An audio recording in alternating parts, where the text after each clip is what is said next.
hablar hoy a nombre de los silenciados, que es nuestra propia voz, pues sería un bonito homenaje, ¿no? Para nosotros mismos, pero también en tono, en el código de la esperanza, que es lo que me parece.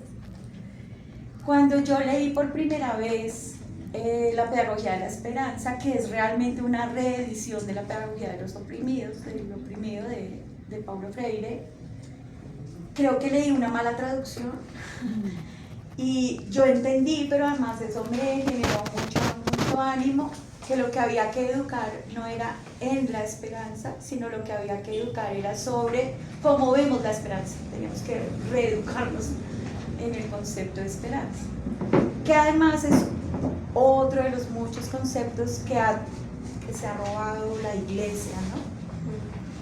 El concepto de verdad es uno, ¿no? El concepto de esperanza.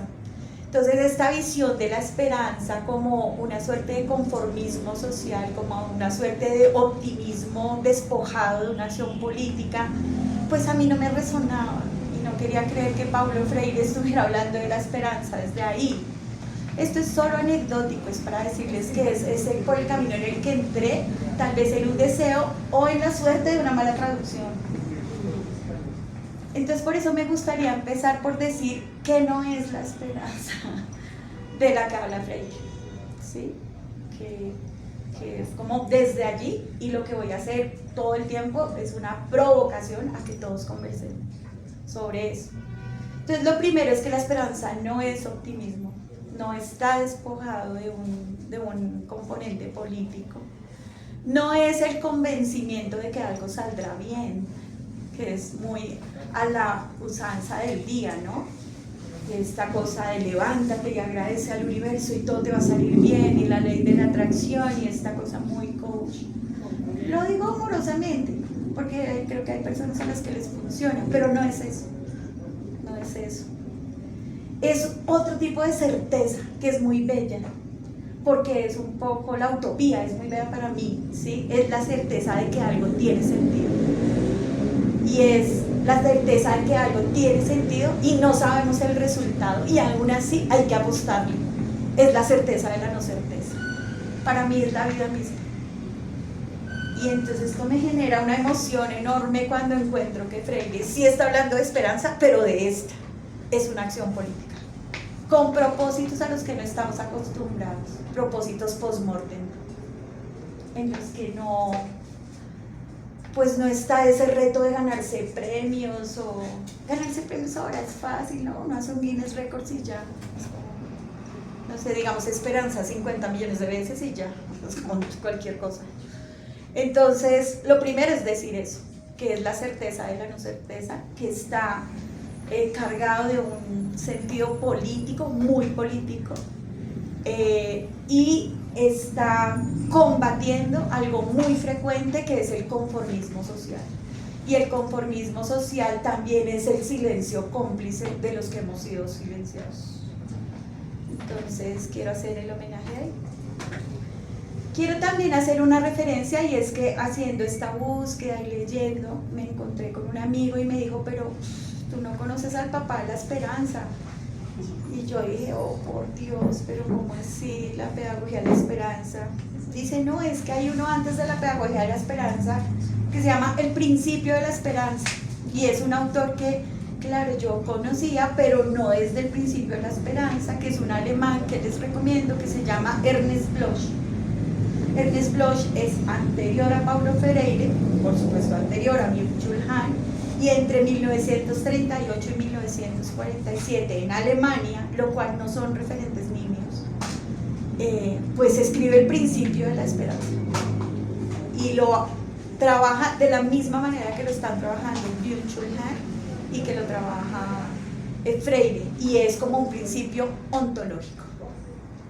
Aquí es como indiscutible, hace parte, ¿sí? Como, bueno, ya lo había trabajado hoy, ¿no?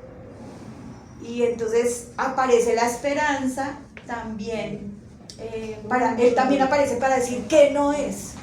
Y Bloch lo primero que dice es: la esperanza no es una emoción pasiva o ingenua. Al contrario, ¿sí? Es una fuerza, que es una manera también muy bella de verla, ¿no? y es una fuerza que permite transformar la realidad. Es eso, digamos, como buscando lo que no es, creo que vamos encontrando lo que sí es. Es como mi propuesta. Suena eufemismo, ¿no? Vamos encontrando y yo soy la que hablo. Pero es un poco jugando con esto de que estamos acá conectados.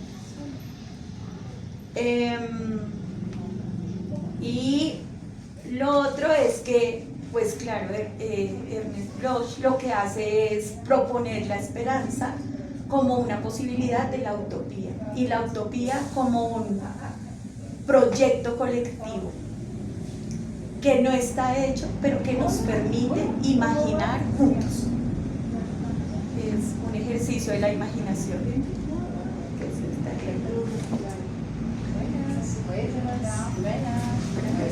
Otra persona. Gracias, qué pena. No se preocupe.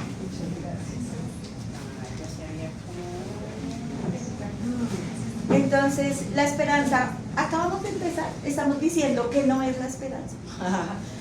Y entonces ya estábamos en la parte de la esperanza es una fuerza, que tiene un carácter político concreto y es gregaria. La esperanza es gregaria. Fíjense que es diferente la utopía, la esperanza, el sueño a la meta, que es un poco el traslado de la esperanza hacia el escenario del individualismo contemporáneo. Y lo peor de las metas es que sean cumplidas, se pueden cumplir. Y lo bueno de la esperanza es que como no sabemos el resultado, como la plantean estos autores, pues nos exige estar siempre allí.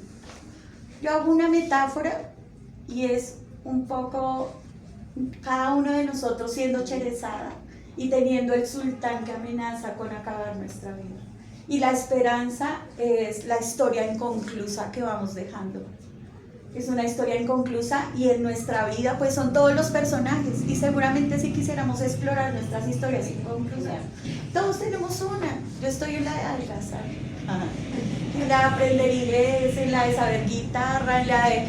pero eso te permite la vida misma, ¿no? Esa parece individual, esa parece la meta individual, pero cuando uno deja de mirarse y abre los ojos y mira hacia el frente y encuentra un horizonte, pues lo que encuentra es un colectivo que camina hacia un lugar. Entonces es un poco la utopía. Y lo que resiente uno cuando es necesario volver a hablar de esperanza es la muerte de las utopías, es decir, la muerte de la esperanza. Es como lo quisiera plantear. Entonces ese sería como el antecedente, y lo que me lo jugué fue con esto. La esperanza no es optimismo, es el convencimiento de algo que saldrá bien. Sí, no es el convencimiento, sino la certeza de que algo tiene sentido al margen del resultado que se obtenga. Y lo otro es que la esperanza no implica cruzarse de brazos y esperar, sino lanzarse a la búsqueda de lo posible en colectivo, que ese es Freire. Y Byung-Chul Han, en su tono pesimista, una sociedad que como la actual carece de toda esperanza, está envuelta en gris, le falta la lejanía, porque la esperanza no es añoranza, la esperanza siempre está en el futuro, por eso no es triste. Entonces se vincula con eso. ¿Cómo quisiera empezar? Yo les distribuí como unas hojitas y lo que hice fue rescatar una parte del texto de Freire. No sé si lo quieras leer o alguien, o entre todos vamos leyendo, y a partir de eso mi idea es que nos inspiremos para que pase ahí. El texto, no sé si conocen el texto de la Pedagogía de la Esperanza, alguno lo ha visto. Yo se los puedo pasar en PDF si quieren, luego con Paola se los comparto. Es un texto que, como les digo, es una reedición de la Pedagogía del Oprimido. Y Freire lo que hace es contar como historias de sus experiencias. Él lo reedita y dice, esto me pasaba. Entonces esta es solamente una parte en donde él está dando una clase a unos campesinos. Y no sé si entre todos lo leemos. ¿Quieres empezar o quieres que alguien quiere que empiece? Bueno, no sé. Sí, entre todos se me ocurre que por eso lo distribuimos. Pedagogía de la Esperanza, Paulo Freire. En un puro paréntesis, en el momento en que revivo la pedagogía del oprimido y hablo de casos como este que viví y cuya experiencia me fue dando fundamentos teóricos, no solo para defender, sino para vivir el respeto de los grupos populares por mi trabajo de educador, no puedo dejar de lamentar cierto tipo de crítica en que me señalan como elitista, o la opuesta que me describe como populista. Los lejanos años de mis experiencias en el ser de mi aprendizaje intenso con pescadores, campesinos y trabajadores urbanos, en los cerros y en las callejas de Recife, me habían vacunado contra la arrogancia elitista. Mi experiencia venía enseñándome que el educando precisa asumirse como tal, pero asumirse como educando significa reconocerse como sujeto que es capaz de conocer y que quiere conocer en relación con otro sujeto igualmente capaz de conocer. El educador, y entre los dos, posibilitando la tarea de ambos, el objeto del conocimiento. Enseñar y aprender de un proceso, el de conocer, que implica en el fondo, es decir, es que el educando se convierte realmente educando cuando en la medida en que conoce o va conociendo los contenidos, los objetos cognoscibles, y no en la medida en la que el educador va depositando en él la descripción de los objetos o de los contenidos. El educando se reconoce conociendo los objetos, descubriendo qué es capaz de conocer, asistiendo a la inmersión de los significados en cuyo proceso se va tornando también significador crítico. Más que ser educando por una razón cualquiera, el educando necesita volverse educando asumiéndose como sujeto cognoscente y no como incidencia del discurso del educador. Es aquí donde reside, en última instancia, la gran importancia política del acto de enseñar. Entre otros ángulos, este es uno que distingue al educador o la educadora progresistas de su colega reaccionario. Muy bien, dije en respuesta a la intervención del campesino. Acepto que yo sé y ustedes no saben. De cualquier manera, quisiera proponerles un juego que para que funcione bien exige de nosotros. Voy a ver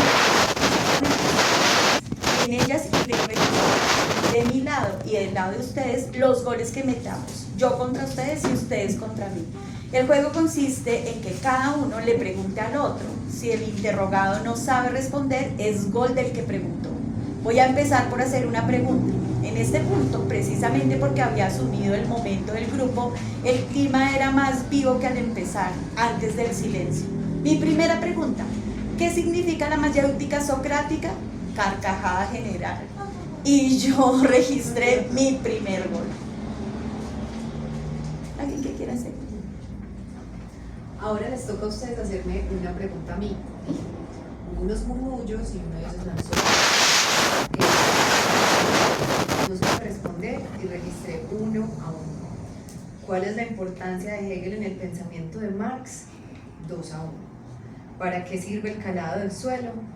2-2. ¿Qué es un verbo intransitivo? 3-2. ¿Qué relación hay entre la curva de nivel y la erosión? 3-3. ¿Qué significa epistemología? 4-3. ¿Y qué es abono verde? 4-4. Y así sucesivamente hasta que llegamos a 10-10. Al despedirme de ellos hice una sugerencia. Piensen en lo que ocurrió aquí esta tarde. Ustedes empezaron discutiendo muy bien conmigo. En cierto momento se quedaron en silencio y dijeron que solo yo podía hablar porque solo yo sabía y ustedes no. Hicimos un juego sobre saberes y empatamos 10-10.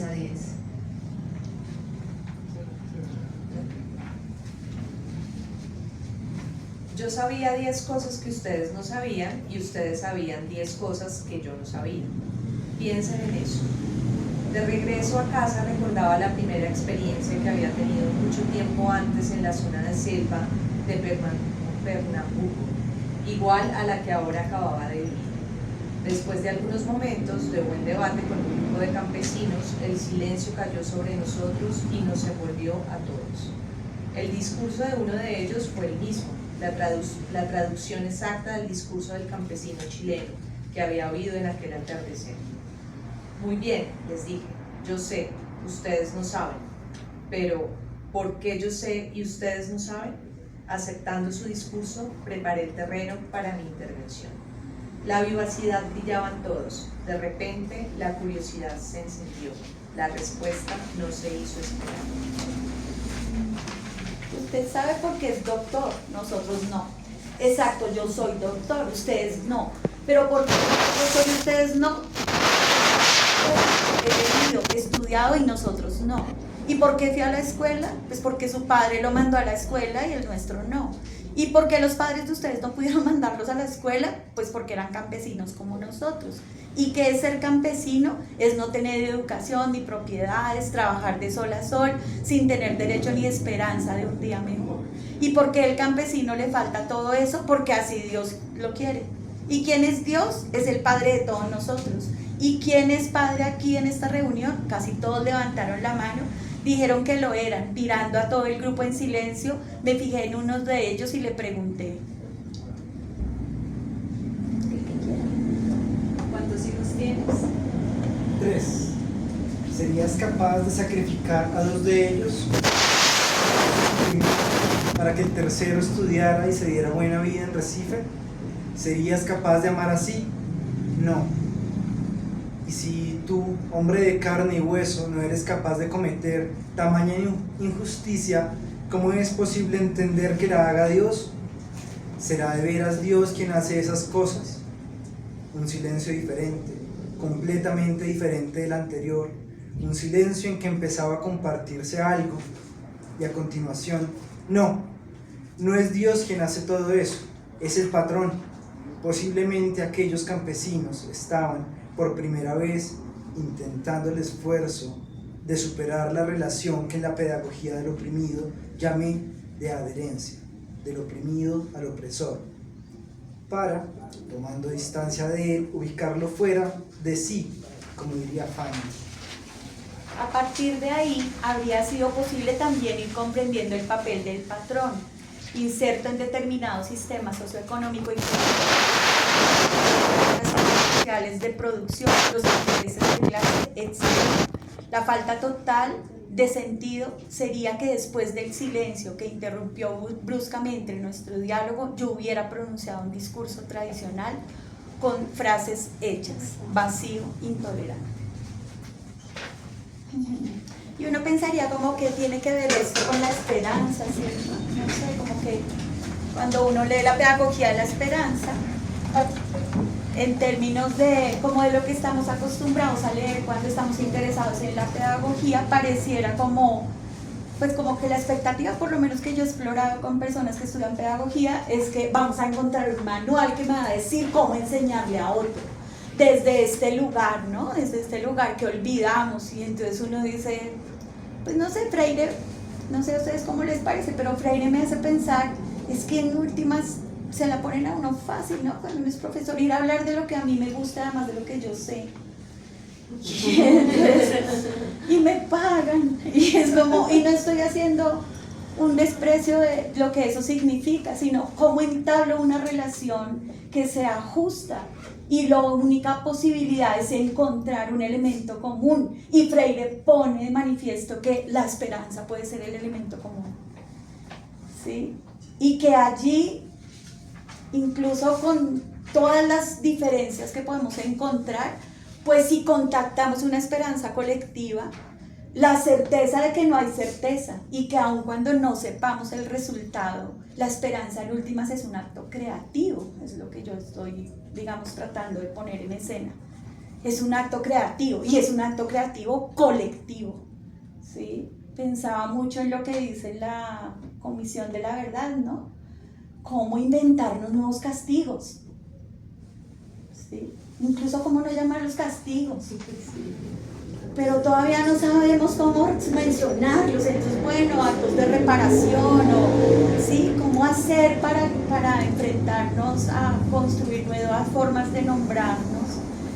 Y en eso fíjense que la esperanza aparece en doble sentido, ¿sí? Es como, no esperanza de espero, ni de me ilusiono, ni de tengo un optimismo despolitizado, sino esperanza en términos de apuesto por esto, sin empeñarme en tener sentido, que sea mi sentido y resultados que vayan conmigo. Y es pues la sorpresa permanente y la curiosidad vital permanente para algo va a salir de acá. No, tardé mucho en saber qué elegir para leer acá. Yo decía como, pues me parecía un ejercicio interesante porque creo que es cercano, ¿no? Nos pone cercanos y uno dice como, sí, todos hemos sido o ese campesino o ese profesor en algún momento, ¿sí? Y a veces callados hemos dicho, ay, bueno, pregúntenme lo que yo sé, ¿verdad? Es como todos podríamos estar acá 10-10, ¿sí? Si jugamos a los goles. Y esto nos pone en otro lugar. Preciso en la pedagogía de la esperanza, hace un relato inicial en donde habla de una forma de silencio que es bien interesante y que podría ser uno de los rasgos de la, digamos, de la pedagogía de la esperanza, si hubiera una didáctica de la esperanza, que pues no sé si hay, pero si hubiera habría una forma de escuchar. Hoy es muy frecuente hablar de la escucha activa, ¿no? Pero Freire no habla de la escucha activa, sino del silencio activo, que me parece que es diferente a la escucha activa. Es como logramos silenciar y silenciarnos, ¿no? Silenciarnos para hacer un silencio activo, lo cual significa una disposición en la esperanza como acción política, como fuerza que me permite escuchar y creer que ahí hay algo. Porque la esperanza también es un ejercicio de confianza. De ahí hay algo, en lo que estás diciendo hay algo. Por eso me gusta mucho ese recorrido de Freire hasta llegar al patrón, ¿no? Es como, no creo que haya ido a esa clase a eso, ni siquiera sé si esto es una historia ficcionada. Casi que no importa, es como, ¿qué va a pasar allí? Me estoy sintiendo como la profesora. Y no eres. Y no soy. Ay, no. Bueno, lo que se me ocurre es, pues hasta ahora esta ha sido como la introducción, este es el tono, digamos, como que vamos a seguir. No podemos hablar de pedagogía de la esperanza sin que todos nos presentemos en la esperanza de encontrar conexiones acá. Entonces creo que lo que sigue es conversar en torno a esto. A mí se me ocurre como una pregunta generadora en torno a una experiencia que quiera contar cada uno. Y se me ocurrió que pensáramos en de qué modo todo aquello que signifique sueño, utopía o esperanza ha sido silenciado, cómo hemos sido silenciados en nuestros sueños, nuestras utopías o nuestras esperanzas. Entonces se me ocurre que podemos contarlo para hacer como una ráfaga de descarga. Sí, es lo que se me ocurre para que nos conozcamos en ese sentido y nos contemos el nombre y el referente. Casi es posible que luego no me acuerde cómo te llamas, pero sí recuerdo cuál era tu sueño que te dañaron o tu utopía que te dañaron, y seguro eso nos conecta. No es solo que nos dañen el sueño, incluso cuando uno nombra la esperanza y lo miran como, ay, tan linda esa profe, y uno es como, es una acción política, y claro que soy linda, y claro, pero mi ternura es una forma de resistencia, no me la minimices así de la no quiero así, ¿me entiendes? Por ejemplo, esa sería mi rabieta. Yo he sido una profesora que no cree en las formas de evaluación y he sido 30 años profesora, y cualquier estudiante que haya sido mi estudiante sabe que conmigo es fácil, lo cual no significa que no tenga rigor. No quiero ser una profesora que pone ceros, no quiero ser ese profesor que es que mi clase es la mejor porque todo el mundo pierde conmigo, y yo no quiero, esa no quiero ser. Y entonces, hasta que tuve muchas canas como ahora, me paro con mi pedagogía del amor de manera fuerte y digo, creo en esto, pero antes me ocultaba, ¿no? Porque era profesora a los 24, a los 25, y era como, ay, la profe que a todo el mundo pasa. No soy la profe que a todo el mundo pasa. Pero bueno, me tocó estar grande para decirlo así. Era toda tímida, me silencié, me silenciaron con esto. Y entonces hablar de esperanza, hablar de amor, hablar de esto era como, ay, toda linda, que no me hagas así. Bueno, en otros espacios, pero ahí no. Es como, bueno, como este es el tono, pero igual como hayan interpretado. Y quien quiera, pues como hablar de eso. Y luego lo que hacemos es provocaciones con frases. Y bueno, vamos a leer una parte de Byung-Chul Han, si les pareció que esto funciona. Porque en últimas es una provocación para conversar sobre la esperanza. En este tono. Como las profesoras, doy la palabra, algo así. ¿Quieres tú? Cuando una profesora pregunta eso es un eufemismo, ¿cierto? Es como, bueno, Pues mira que qué casual. Hola a todos y todas, mi nombre es Andrea Romero. Y qué casual, ahora que estábamos hablando de esperanza, porque esta semana me vi una película que se llama El Conde de Montecristo. Recomendado, veanla si leyeron el libro, gran obra. Y la frase final de la peli es esperar y tener esperanza. Y se alinea con la invitación provocadora que nos haces hoy, Ángela, como amiga, y a nuestra conversación de mis amigas con las que vengo. Y a veces puede sonar muy utópico. Y pues puede ser pensando un poco en esa experiencia personal, mi profesión no es lo que yo soy, es lo que yo estudié, yo soy enfermera. Y recuerdo la voz de mi padre cuando le dije que yo quería estudiar enfermería, y mi papá silenció esa esperanza que yo tenía, no de ser enfermera, sino de que ser enfermera me permitiera hacer otras cosas, que era trabajar con la gente. Y me dijo que me silenció mi sueño, pero no lo hizo imposible, y era que yo no iba a ser nunca nadie, porque él siempre quería, o sea, nunca iba a hacer lo que él esperaba, que era que yo fuera médico. Entonces me acuerdo estar sentada en la sala de mi casa y contarle a mi papá que iba a estudiar y decirle que, pues, que no le parecía, pues, que él esperaba que yo no pasara en la universidad. Yo me presenté a la Nacional, que él esperaba que ojalá pasara, pero que si no, pues ya tenía un plan B para mí, y que yo no iba a hacer, y que no iba a hacer lo que eso nunca me iba a llevar a ser su sueño, porque descubrí luego que era su sueño ser médico, pues que yo siempre iba a estar supeditada a ser relegada o médico.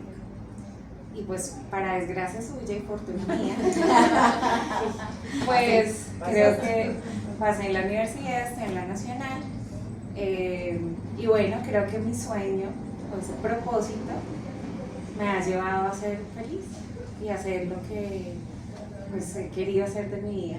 Entonces creo que ese silenciar ese sueño no fue, afortunadamente para mí, pues no fue posible, y bueno, creo que ha sido mi forma de vida.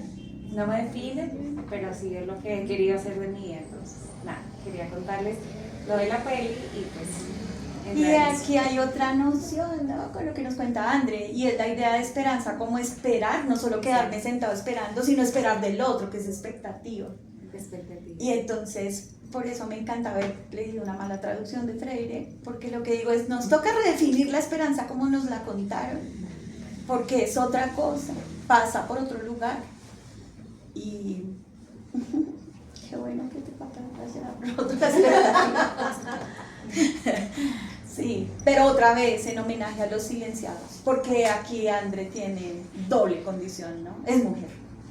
También quien lo silencia es un papá. Y este es un discurso que pasa también por las mujeres que nos silenciamos. ¿Sí? Es como, por eso es el homenaje a esto, para reconocerlos allí. Iba a decir, ¿quieres tú? Pero es que suena que es mentira lo que estoy diciendo. Es como si le toca. Pero sí, así pues. Después, ¿prefieres después? ¿Alguien más que quisiera? ¿Tú? Gracias. Bueno, mi nombre es Andrés. Yo soy arquitecto de profesión, pero me di cuenta desde la profesión que la arquitectura pues era una carrera elitista, ¿cierto? Porque lo que se produce desde la arquitectura va concentrado, y lo que me enseñaron a mí era que estaba concentrado 100% para el mercado, ¿no? Yo tengo una imagen Yo soy de Zipaquirá y tengo una imagen tan clara de venir volver a Zipaquirá desde Bogotá y ver hacia los cerros de la 170 y ver el barrio El Codito. Tendría como unos 7, 8 años y le dije a mi mamá, ¿qué es eso? Y mi mamá me dijo, no, allá vive gente. No sé por qué hice esa pregunta y eso se me quedó como en la cabeza. Y en mis estudios de arquitectura conocí a una persona que se llama Walter López, y Walter López me habló de una arquitectura diferente. Era una arquitectura de la que producía la gente, y cuando empecé a entender esa arquitectura me di cuenta que casi que el 70% de la arquitectura del mundo no la producen arquitectos. Y en esas como diálogos con ese profesor empecé como a acercarme al barrio popular, empecé a entenderlo claramente en una cosa que la arquitectura no me enseñó nunca, y es algo que habla mucho Paulo Freire. La arquitectura es una carrera extremadamente racionalista y todo está enfocado en la función, en la economía, en la estética, pero muy pocas veces al arquitecto nos cortan casi que eso de los sentimientos, eso no puede aparecer.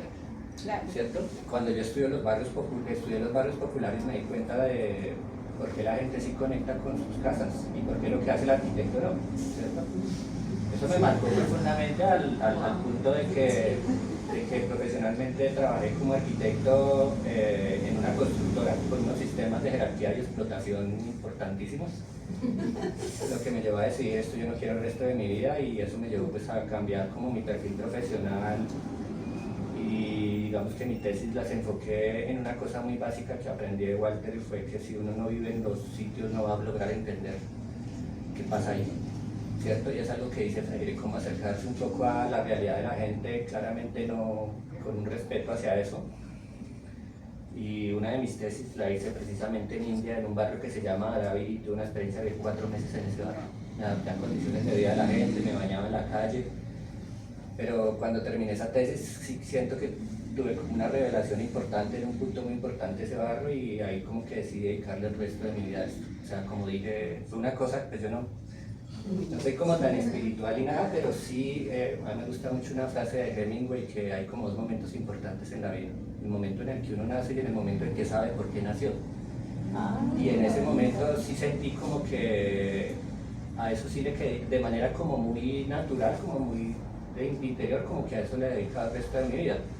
Y en eso he construido mi esperanza, ¿no? Mi esperanza de manera colectiva, y concentré en eso, en seguir entendiendo esos barrios. Pues he tenido la oportunidad de vivir como en 15 barrios populares en el mundo, de irme a vivir a los barrios con esa mirada un poco esperanzadora, y lo he encontrado en los barrios, ¿cierto? Porque en los barrios, sin romantizar la pobreza, que es lo que pasa mucho en la arquitectura también, hay tan bonita la gente pobre construyendo, sino en encontrar que lo que hablaba Paulo Freire está directamente ligado a la cuestión de cómo los barrios existen unas conexiones de supervivencia que se ligan un poco al trabajo colectivo y a la esperanza.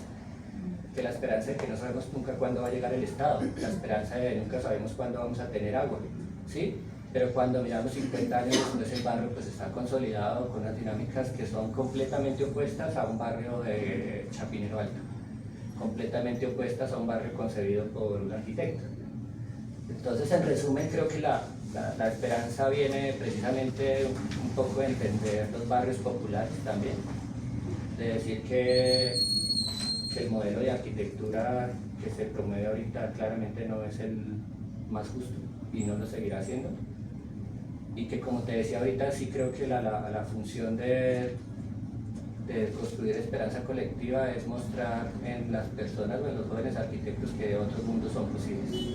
No para que ellos hagan lo que traen en barrios populares, pero sí para que entiendan que la arquitectura como profesión no puede seguir siendo lo que es. Entonces eso es un poco como mi... No, muchas gracias. Pones en escena algo que también es muy Freire. La esperanza es necesaria para la lucha, pero no es suficiente. Entonces, la esperanza, según Freire, debe ser una esperanza crítica. Lo que debo es encontrar un lugar que se vuelva un motor para seguir, pero no un lugar que se vuelva un escenario para quedarme ahí.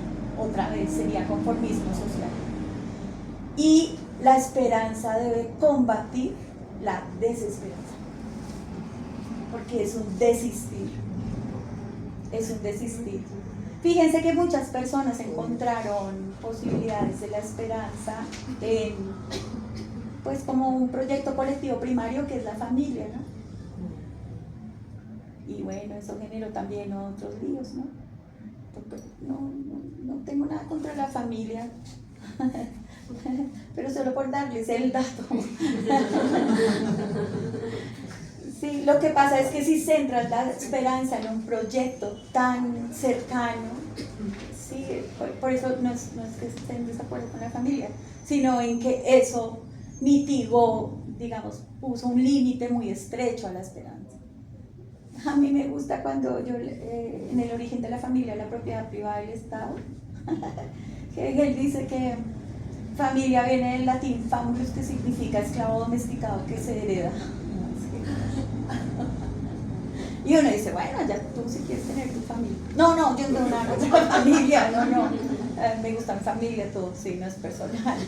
Pero sí hay que pensarlo, ¿no? Porque si es una forma de relacionarse que desconoce, ¿no? Es muy limitante, tiene que ser lazo sanguíneo, es como, y uno dice, uff, es muy fuerte. Y entonces uno dice, claro, aquí la esperanza va más allá y debe ser crítica. Entonces, chévere lo que tú dices. Pues no sé, lo voy a decir y no es un chiste, pero para mí oír lo que tú nos cuentas, pues es muy esperanzador en términos de, sí, qué bien. Y este era un diálogo improbable, es decir, pues uno no tiene la esperanza que un arquitecto venga a una charla de, ¿cierto?, del Freire. Cuando tú me dices como trabajo Freire y arquitectura, es como, pues, qué bonito, ¿no? Es como... Y entonces la esperanza lo que genera no es finales felices, sino encuentros de apertura, es todo el tiempo una expansión. El problema de las metas es que se cumplan.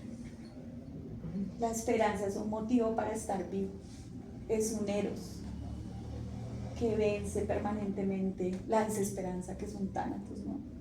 Entonces, pues es una apuesta por la vida, creo yo. Gracias. ¿Alguien más? No voy a mirar para mí. ¿Quieres tú? Muchas gracias. De la familia. Ay, por Dios. Te metiste ahí.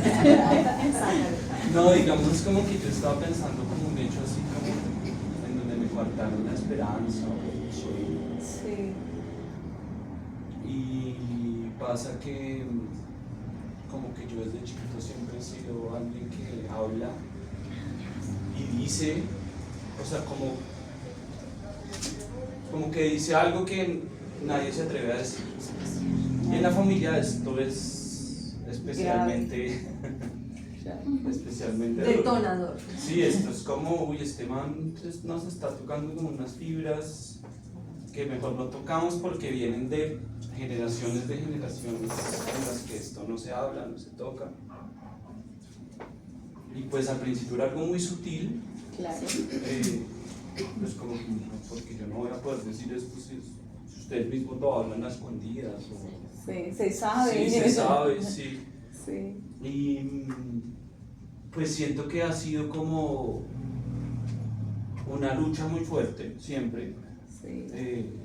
Porque, o sea, como que a mí me silenciaban y yo como que, no sé, como que me enranchaba yo también en decir, pues no. Y pues esto ha detonado, porque es una cosa que no para. Como en una invalidación de mi voz ante la familia, ¿sí? Como ese es el que está loco, ese es el que estudió arte, el que estudió no sé qué, sí, como, ay, sí. Para cualquier cosa. Ese es entenderlo. Entonces eso ha sido pues muy duro porque yo como que en un momento tomaba una postura así pero radical y era como ustedes están allá, yo estoy en el otro lado y pues bueno, o sea, creo que fue un momento muy importante también esa radicalización de mi postura frente a ellos, de mis acciones, o sea, cada vez era como mucho más fuertes. Y finalmente, pues bueno, como que por otras cosas de la vida también, como que no sé, yo me quebré por otras cosas, me rompí a mí mismo, me desboroné. y siento que como que o sea, sigo siendo radical, pero ahora soy un poco más tierno. La ternura Incluso es una forma de Sí. resistencia, sí, Sí, lo es. entonces, pues soy tierno con ellos, o sea, como que entablo un diálogo con ellos y con la gente, como también desde otro lugar, no tan que me gusta y es importante, pero creo que también es un lugar, o sea, es también como el lugar de ver al otro en toda la construcción de lo que es. Pues si uno no sabe quién es uno mismo, menos qué es el otro. Entonces es como poder ser un poquito empático, como por qué actúas así, por qué piensas así, porque o sea, es como ponerse un poco en el papel del otro. Y eso solo pudo ser a partir de que yo me quebré, o sea, de un momento de ruptura de que Listo. ¿Cómo es el nombre tuyo? Santiago. Te hubiera pensado para siempre como el artista. Es Santiago. Pero esto que dice Santiago es clave porque fíjense que no, digamos que desmoronarse no significa desesperanzarse. Pero sí significa que si hay esperanza, el movimiento puede darse. La esperanza es un acto creativo y es un movimiento, no es una emoción estática. ¿Sí? Que es como nos la desvirtuó el discurso católico, ¿no? Espera ahí, espera, ¿sí? Yo la he rastreado en la literatura. Hay un cuento de Borges que se llama El Sur, para mí es de los más bonitos de Borges, y es sobre la muerte de un sujeto que se llama Johannes Dalma, y Dalma narra su muerte. Es una muerte que fantasea a manos de indios de Catriel porque quiere morir como su abuelo de apellido Flores, que era argentino. Y en el momento en el que está cruzando el umbral de la muerte, bellamente dice: salí a la llanura, ¿sí? Y salí a esperar sin esperanza, ¿sí? A esperar sin esperanza.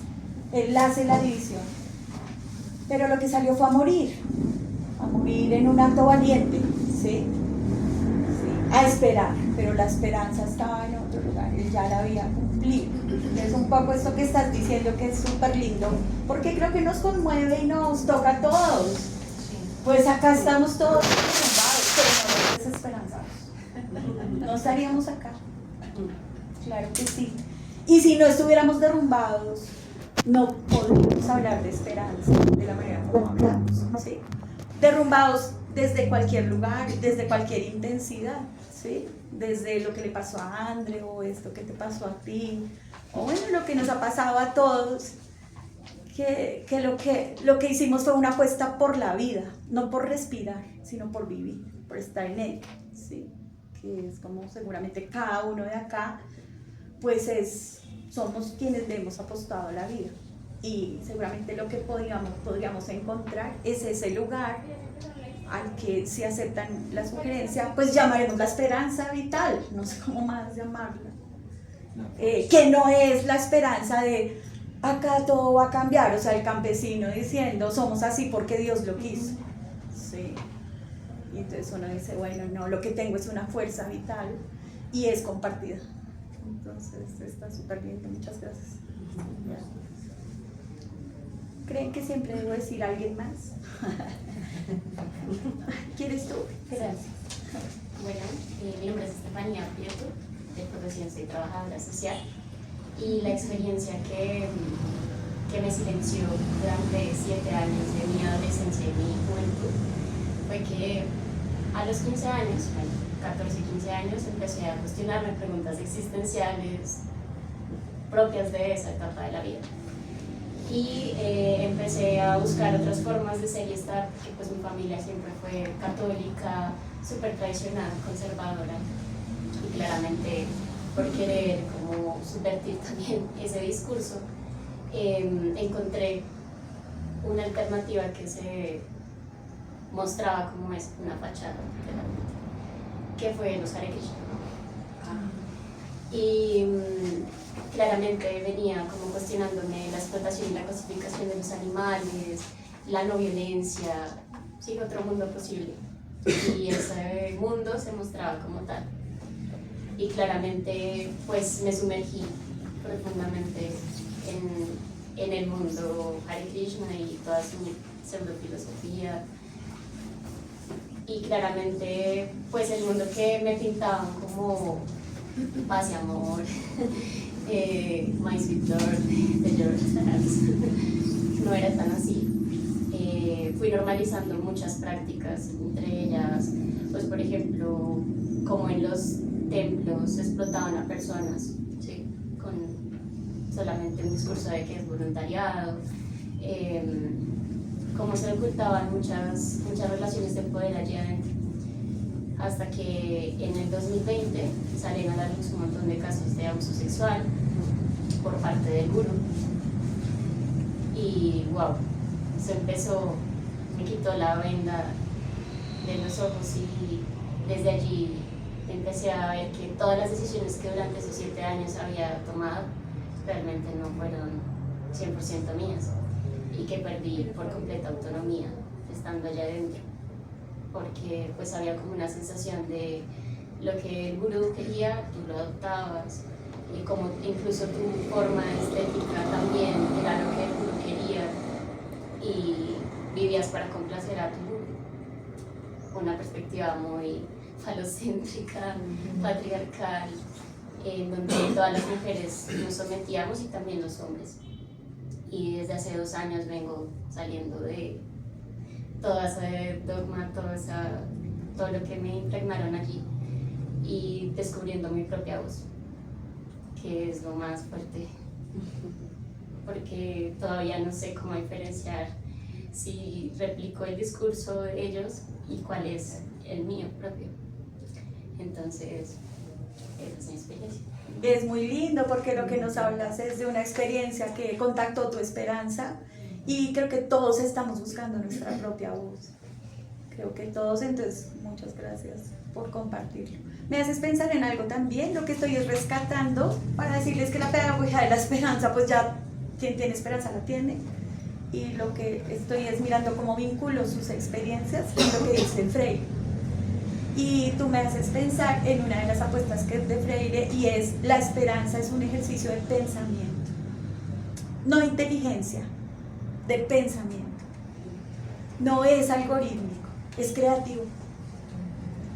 Y es un ejercicio, es un sentipensar, a propósito de Falsbordo, ¿sí? Es un sentipensar, no es inteligencia, no es receta. Porque fíjense cómo la esperanza se centró en proyectos instalados desde afuera. Por eso la gente no te pregunta qué quieres hacer, sino por qué no has hecho lo que has debido hacer, ¿no? Yo hasta al taxista le he tenido que contestar porque no me he casado. Y a veces digo, ¿no te has casado? Digo, no, ni he montado en paracaídas. Nadie me pregunta eso, ¿no? ¿No tienes nada? No, ni motosierra, no tengo hartas cosas. Es un juego, digamos, pero un poco es para resonar contigo y decir que creo que todos estamos en esta búsqueda, pero otra vez, ahí el movimiento, si queremos el homenaje de hoy, es a la esperanza, que es un movimiento que nos hace buscar la propia voz sin saber si la vamos a encontrar o si ya la tenemos y no la hemos oído. O, ¿sí? Porque no hay una certeza, o porque tal vez somos una voz colectiva, o porque estamos hechos, diseñados de una manera. ¿Se acuerdan haber oído su voz en WhatsApp? No nos podemos oír, tal vez oímos la voz distorsionada. Siempre pienso que seríamos de otra manera si tuviéramos ojos en los dedos, ¿no? Sí. Claro, porque es que no nos podemos ver, ni oír, ni conocer la espalda. Entonces uno dice, pues estas condenas también nos generan la incertidumbre, que es en últimas esperanza. ¿Sí? Y aún así seguir acá. Yo sospecho que mi espalda debe gustarle algo. Tengo esa esperanza. Estoy jugando, pero digo, es la vida cotidiana, ¿no? Sí, pasa por allí y pasa por el cuerpo. Es que estoy transitando ya hacia mi último. Virginia, ¿quieres tú? Te lancé al agua, ¿no quieres? ¿Alguien más? Una cosa, ese tema que tú hablabas ahorita, el tema de la esperanza, cuando el mundo ofrece ciertas cosas puede ser complejo, ¿no? O sea, cómo construye uno una esperanza en un entorno un poco también pensando en lo que escribe el filósofo coreano, ¿no? Por ejemplo, ella que nos compartía su experiencia construyó una esperanza en torno a una cosa que puede ser ajena y nociva. Y ahorita construir esperanza creo que es de los retos más difíciles que tiene cualquier tipo de persona, porque la esperanza que construyes es desde un Instagram, la esperanza que construyes es de algún tipo de religión, que no está mal, pero cuando esa esperanza es genuina. O en el tema, por ejemplo, de la arquitectura, los estudiantes construyen una esperanza en torno a prácticas que son nocivas y lo que están haciendo es generando prácticas nocivas en ciertos barrios. Entonces eso creo que es muy difícil de lograr, ¿no? Una esperanza que no sea nociva. Me refiero un poco a eso, ¿no? Sí. ¿Sabes ahí yo cuál es el trabajo que he hecho y que trato de poner en escena para que los demás pues lo cuestionen también? Creo que hay un texto de Heidegger que se llama Serenidad y él lo dice con una frase que me parece que es interesante. Creo que debemos todo el tiempo hacer una apertura al misterio. Y hay otro autor que lo trabaja y dice, debemos pensar este mundo como algo ininteligible y contactar nuestra curiosidad vital. Creo que la esperanza queda menguada cuando creemos que el mundo está terminado. Pero nos tocó vivir en un mundo que de plano se llama moderno. Es como ser un escalador y nacer en la punta del Everest. O sea, ¿qué más haces? ¿Sí? ¿Todo está hecho? Pues no todo está hecho. Si todo estuviera hecho, no habría alguien muriendo de hambre en este momento. Porque lo otro es que si todo está terminado, pues ¿con qué nos la jugamos? ¿Sí? No está terminado. El problema es que creemos que sí está terminado y lo que hacemos es replicar. Por eso la esperanza tiene una lógica. Es hacia adelante, es incierta, no es hacia atrás. Pero ¿qué decimos? Yo tengo la esperanza de hacer un mundo mejor. ¿Cómo? No, pero si no sabemos cómo. ¿Y entonces qué hacemos? Copiémoslo de atrás. Que no, nos toca equivocarnos, nos toca errar, ¿sí? Un poco lo que nos estabas contando. Esto no me gustó, entonces allá sí, porque allá tengo la certeza. Pero ni siquiera es tu historia exclusiva. Todos le jugamos a la certeza. Ni siquiera el COVID nos enseñó. Que pendejo terrícola, quédese pensando de otra manera. Que no haga planes de esa manera. ¿Sí? Yo no estoy hablando de nihilismo y si hagan planes. Ustedes hagan planes. Vengan mañana acá, pasado mañana también, el sábado, todo. Sí, pero no de esta manera, no como si el mundo estuviera acabado. No, por eso sí es una apertura al misterio. Es un diálogo improbable, permanentemente, ¿sí? Pero como todo está acabado, yo ya sé qué va a pasar, ¿no? Es un poco la lógica de la tarjeta de crédito. Es decir, yo no he terminado de comprar lo que ya usé. Entonces esa es otra noción del tiempo. Entonces eso que estás diciendo es clave, ¿no? Sí, yo también me pregunto cómo hubiera sido nacer en la época de Da Vinci. Pues seguramente era más posible la esperanza, ¿no? Era como, pues todo está por inventarse. Sí, no sé cuánta gente tuvo que morir hasta lograr saber que el aguacate era comestible, o sea, no lo sé. Lo que digo es, pero como nosotros nacimos y todo está dado, así lo creemos. En el discurso. En el discurso está dado. Pero es que precisamente es el punto. Por eso es muy importante cuando tú nombras los escenarios de lo popular, porque es que lo popular tiene la solidaridad, la curiosidad y la lógica que Freire pone de frente en el texto que leímos. Es que aquí nos toca otro despertar, pero es que ellos no van a tomar la clase de arquitectura, porque la esperanza está basada, digamos, en cosas concretas, pero que además son colectivas y que además te permiten seguir. Entonces a nosotros ya nos toca otro tipo de lógica. Yo creo que la esperanza tiene un problema muy grave, saltando obviamente lo religioso, las prácticas coach y todas estas cosas que ustedes mencionan, y es que la perspectiva como temporal lineal. Y es asumir que la esperanza se perdió, quedó en el pasado, o la esperanza es lo último que se pierde porque vienes adelante. Y pienso que ese es uno de las fragilidades que más atenta contra, no el concepto siquiera, sino contra la experiencia y el sentimiento de la esperanza. Y que en parte es lo que genera también, no voy a decir nada nuevo, pues todo el capitalismo, ¿no? Que la esperanza, más allá de que es terrible, de la adquisición de bienes y esto, pero es la esperanza en el sentido de que los individuos y las colectividades no se sacian o no nos saciamos con aquello que estamos siendo en el instante de la vida, de ese impulso vital, sino siempre estamos como en una elipse lanzados, lanzando el impulso vital aún más allá, en tiempo, en espacio, en personas por conocer, en proyectos por realizar. Y esa es la neurosis y ese es el círculo y el nudo gordiano, y del que además se aprovechan también el mismo sistema. Y a lo que voy es que, digamos, yo soy una desesperanzada de oficio, no pesimista, sí.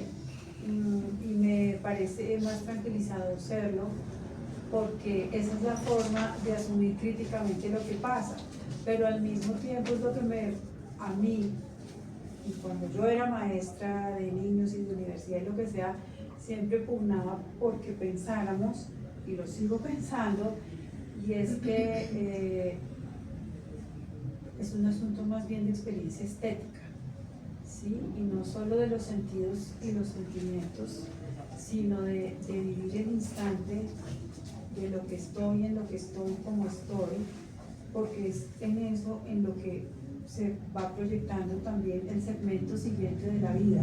No allá, el punto lejano, sino el segmento siguiente. ¿Qué es el segmento siguiente? Pues lo que cada quien se fije o lo que colectivamente nos fijemos. ¿Sí? Yo pensaba un poco en clave de drama social. Después de una masacre, después de una tragedia natural, y más allá de la resiliencia, que también es tan peligroso como se ha vuelto eso, el concepto y lo que quieren que hagamos con la resiliencia, es que la gente se recupera. Al poco tiempo de la crisis ya empiezan a surgir esos impulsos vitales, muchos alimentados por esa cosa afectivo-estética, ¿sí? Entonces, en esa perspectiva, a mí en lo personal, pero el único discurso que a mí me habla tranquila, clara e inspiradoramente de la esperanza es la poesía, o sea, la poesía en verso, pero también la que está en otras formas. Y cuando tú decías, y yo empecé a ver que yo establecía como relaciones de ternura con los otros, eso, ¿no? Porque lo demás es también como una especie, se convierte como en una especie de onanismo mental, entonces te medican la desesperanza, te mandan a terapias de grupo, es decir, toda una cantidad de cosas, o te mandan a los proyectos comunitarios de las ONG, donde todos terminan diciendo cosas y hablando de su pasado, y las madres comunitarias en proyectos donde entonces se traen los juguetes y hablan de su infancia, maravilloso, pero entonces pues es un poco como en ese sentido. Sí, muchas gracias. Porque lo otro es eso, cómo se utiliza la esperanza, por eso hay que resignificarla, cómo se utiliza la esperanza como mecanismo para un modo de producción y para explotación, es decir, soy una persona esperanzada porque creo en este proyecto de vida y entro ahí.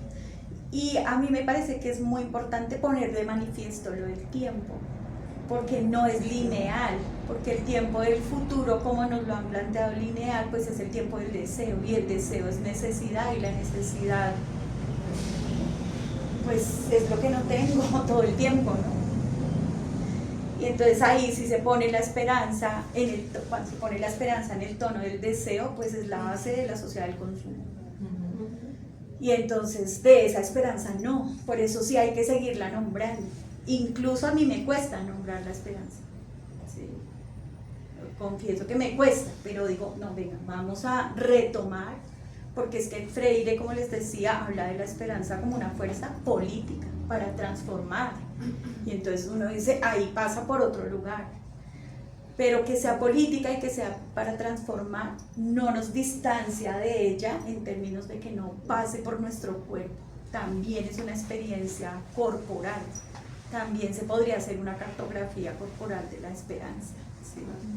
Y allí está, y en dónde ubico esas fuerzas, ¿sí? O dónde la podría llamar de otra manera. Es como, porque es muy lindo como lo dices, ¿no? O sea, la idea de la poética, pero sobre todo yo soy desesperanzada al juicio, ¿sí? Que lo que hay es una esperanza crítica, que es desde la que habla Freire, ¿sí? Porque entonces también hay acá, como estaba pensando en una experiencia, por ejemplo, con unas mujeres Pijao, y hay unas estudiantes que están haciendo una investigación con estas mujeres y como que encuentran un problema comunicativo, y es que la lengua Pijao ya no es lengua materna. Y no es lengua materna porque las mamás no les hablan a sus niños en lengua Pijao. Aun cuando los niños Pijao luego aprenden a hablar Pijao, porque hay una comunidad fuerte encargada de mantener la tradición, y entonces les hablan en lengua Pijao y ellos terminan aprendiendo. Y en la indagación pues también se está pues identificando la diferencia que hay en que una lengua sea materna o que no lo sea. Entonces, ¿qué pasa? Y las mujeres son renuentes a mantener la tradición Pijao. Pues encontramos estas chicas que están haciendo la investigación, yo las estoy acompañando en la dirección de eso, y ellas lo que encuentran es que las mujeres tienen una renuencia, no cuando se les habla, sobre todo cuando se les habla de la lengua, pero ellas, por ejemplo, mantienen la culinaria, ¿sí? Mantienen su música, pero con la lengua son renuentes. Y lo que hay es un rechazo a un machismo estructural que hay en los Pijao y que ellos no quieren preservar, ¿sí? Entonces, un poco claro, pongo el ejemplo en escena para decir, tampoco la esperanza es la romantización de la tradición, o la romantización de lo popular, o la romantización del arte, la romantización de nada, la poética, que es diferente, o la voluntad estética, digamos, que uno pueda encontrar allí, ¿sí? Entonces, por eso sí, lo que siento es que sí es un momento en el que, si apostamos por estas pedagogías de la esperanza, pues hay que tener un poco de claridad para nombrar la palabra esperanza, sobre todo porque, como muchas otras, fue cooptada primero por la iglesia, pero luego por el sistema. Y la esperanza también es un motivo de autoexplotación, ¿sí? Entonces, digamos, allá podríamos llegar. Y es como pasamos por esto a partir incluso de nuestras experiencias, ¿sí? Porque la palabra sí ha sido, pues, como casi todas las palabras, ¿no? Y entonces uno ya no sabe cómo nombrarlo. Por eso empezaba desde lo anecdótico. Y alterar el tiempo lineal es importante en términos de la esperanza, porque es como tú dices, por eso es incertidumbre, ¿sí? Pero sí está más allá, sí permite transitar. Ahora, ¿qué alumbraría la esperanza de la que habla Freire? Tu siguiente paso, no más. Es luz de linterna en un camino oscuro. Solo alumbra tu siguiente paso. La esperanza no es, o la hipervisibilidad actual de un foco que te ponen al frente y lo que pasa es que te enceguece, o de una cosa que te pone todo visible y que lo que genera es que no veas nada, porque todo está ahí. Pero entonces todo esto, hay otra esquina de esta ciudad en la que están haciéndolo coach, para que seas un sujeto productivo para el sistema. rescatar la palabra esperanza pasa por nombrarla de otra manera o nombrarla y volverle a dar el sentido que para el caso Freire le había dado, que era un sentido revolucionario. Por eso lo importante de su charla con los campesinos fue conocieron al patrón, lo visibilizaron. Entonces la esperanza, por eso empezamos con ese texto, lo que permite es que a través de esta charla, sin pretender ni dogmas, ni una imposición de nada, ni una clase de nada, realmente es cómo vamos a contactar esa esperanza que sea crítica, que pase por nuestro cuerpo, pero que haga visible las renuncias que queremos hacer al sistema, desde el lugar en el que sea, porque es una acción política. Pensando en lo que estás diciendo, yo como he pensado en la esperanza desde que decidí venir aquí, porque no sabía que iba a venir aquí. He pensado mucho en lo que tú dices, como en el trabajo social y en la desesperanza y en lo que se siente también cuando hablamos de conflicto, cuando hablamos de la infancia. Y siento que lo de darle el sentido que merecen las palabras como lo político, porque también siento que la esperanza se ha vuelto un marketing político, America Great Again, entonces solo a raíz de mi política de gobierno vas a volver a tener esperanza. Creo que eso sí se ha calado mucho, o sea, ya la esperanza ya no me atraviesa y ya lo político no soy yo, sino es el gobierno, el Estado, lo que me están proponiendo exteriormente. Entonces creo que hay que volver a lo político, a sentir que lo político es uno, en su cuerpo, su vivencia y su cotidianidad. Y por otro lado, en esos talleres también he estado así igual que tú, sí he sentido mucha desesperanza, o sea, cuando se abren estos espacios y la gente cuenta pues sus vivencias y lo que ha atravesado también por el conflicto, que es otra forma de callar duramente aquí, queda desesperanza, como que volver a decir es que puedes construir de eso sin que sea ni positivista ni requisiente, sino desde otro lugar, que puede ser o lo político o lo poético, creo que es importante. Sí. ¿Cómo entiende Freire la desesperanza? Como silencio. Otros autores lo denominarían conformismo social, ¿sí? Entonces, por eso la idea es cómo nos han robado las palabras y cómo nos han ingresado también palabras. Incluso la vida cotidiana está llena de palabras transaccionales, ¿no? Y ese novio, ¿para qué le sirve? Y esa relación, ¿para qué le sirve?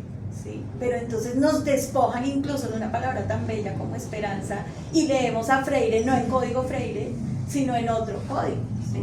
Que es entonces por donde uno pasa. Por eso esta exploración pasaba para decir, pues estamos cercanos a la esperanza, de la manera como sea, ¿sí? Yo pensé mucho en qué canción traer, pensé en eso, pensé en un poema, pensé en una canción para traer. Y tú dices esperanza, y lo que sale es color esperanza de Dios. Sí. Que además se lo encargaron. Se lo encargaron. Sí. Sí. No traje a Diego Torres. Sí, que, bueno, volviendo un poco al ejercicio de lo que es ese momento desesperanzador para mí, y ya es mucho de lo que han dicho, han tocado eso un poco, digamos desde mi experiencia laboral, que también es una experiencia muy, no solo laboral, sino que para mí también es un tema de propósito, digamos, de vida.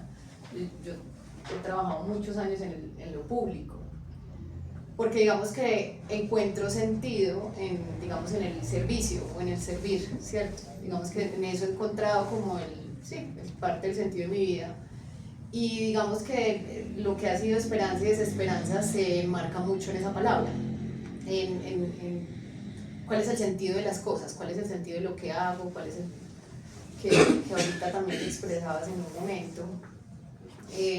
Recientemente, y todavía estoy procesando como la información, el año pasado, llena de esperanza, cumplí un sueño, pues en realidad este año, y me pasé a estudiar una maestría en geografía, pues que yo me soñaba eso hace muchos años, y me fui del país, y ahí hubo un enfoque ambiental, y recuerdo un momento muy específico, en donde estaba en una clase con una profesora, pues que es una, digamos, una experta, eminencia en el tema, y hay un discurso también muy contradictorio, que es muy vigente ahora con todo este tema de la crisis ambiental, el tema político. Entonces, por un lado se va a acabar el mundo, ¿cierto? Entonces están las narrativas apocalípticas también que nos están ahorita consumiendo un montón y nos están llenando de desesperanza y de ansiedad, lo que ya se llaman ahorita ansiedad y demás. Pero por otro lado también no, pero si existe voluntad política se puede solucionar y podemos pararlo y podemos hacer un montón de cosas. Y recuerdo mucho en un momento de esa clase mirar a mis compañeras, a las personas que estaban a mi lado, y nos dio ataque de risa. Y nos miramos y dijimos, ¿qué estamos haciendo acá? O sea, porque pareciera que esto no tiene solución. O sea, si la solución es voluntad política, pues como que apague, vámonos, pues. O sea, es como, y uno solo hasta qué punto logra, pues, ¿qué puede hacer? Entonces en un momento me sentí, yo dije, pues perdón, puta, me vine hasta acá, me fui del país, me gasté mis ahorros a estudiar esto que me encanta, pero para entender pues que sí tiene sentido esto que estoy haciendo. Y me llené de mucha desesperanza en un momento. Y ha sido un proceso recuperarme de ahí, de ese punto, y volverme a empezar a cambiar las narrativas también que están permeando un montón, pero que también tiene que ver con una realidad, es que si estamos en un sistema y que todos lo estamos diciendo que de verdad nos ha, pues que corrompe muchísimo, ¿cierto? Al ser humano. Y en estos días también me leí un libro que súper recomendado, se llama Mi viaje, de Tolstoy. Sí. Y él ahí empieza a hacer un montón de críticas como a eso, a la lección que tomó el ser humano de irse hacia esa productividad y generar esas desigualdades tan enormes. Y el tema es que él, al final de sus años, dice, él como un tipo creado en la riqueza, el tipo dice, me despojo de todo y me voy, o sea, no voy a tener pertenencias. Y esa es, digamos, su forma de, a la final, de servir, porque él dice, la caridad no sirve, la caridad no es la respuesta ni es la salida es el cambio al sistema, y voy a hacerlo yo desde donde yo creo que lo puedo hacer. Entonces ha sido un poquito, estoy en esas conversaciones aún. Acabo pues de terminar hace poco el ejercicio, pero sí, tiene que ver con muy, bueno, ¿para qué estoy acá? ¿Cómo puedo seguir sirviendo? Porque digamos que eso lo tengo claro en términos de lo que me mueve, pero ¿cuál es el sentido de las cosas? Y la esperanza para mí está muy bien. Porque esa es la desesperanza de la que Freire habla, de la que nos debemos proteger, que es la que te pone inactivo y te silencia. Otra vez, la que se llama conformismo social. ¿Sí? La dinámica tomó este rumbo. La pregunta que yo tal vez quería hacer y no supe es, ¿en qué momento, cuando nombras la palabra esperanza o sueño, te han tratado de manera peyorativa? ¿Sí? Más que si frustraron tus sueños. Un poco para llegar a esto, ¿sí? Cuando a lo que llegamos, bueno, ahí así se dio, estuvo bien como se dio, que contáramos nuestras historias. Pero es un poco para decir que la esperanza es una palabra que ha sido cooptada por el sistema. Ese es el lugar al que inicialmente pretendía que llegáramos. Y es cuando yo digo esperanza me miran como una boba, o cuando digo esperanza me venden un plan de viaje, o cuando digo esperanza me dicen que tiene que casarse, o cuando, sí. Y es como la esperanza quedó desposeída de su valor político. Absolutamente desposeída. ¿Sí? ¿Qué dices esperanza y te venden un seguro exequial? Esa es más cruel ahora. Jardineros de la esperanza. A través de la intervención de Andrea, yo me preguntaba ¿quiénes son los primeros que te silencian? ¿Quiénes son los primeros que te silencian? ¿Y contra quién tienes tú que, o sea, quién te enfrentas en la primera instancia de tu vida, ¿cierto? Donde te callan, donde intentan callar. Y desafortunadamente viene la acotación que hacía Ángela de la familia, ¿cierto? Y la familia, creo que acá ninguno podría levantar la mano y decir, no, mi familia no intentó silenciarlo.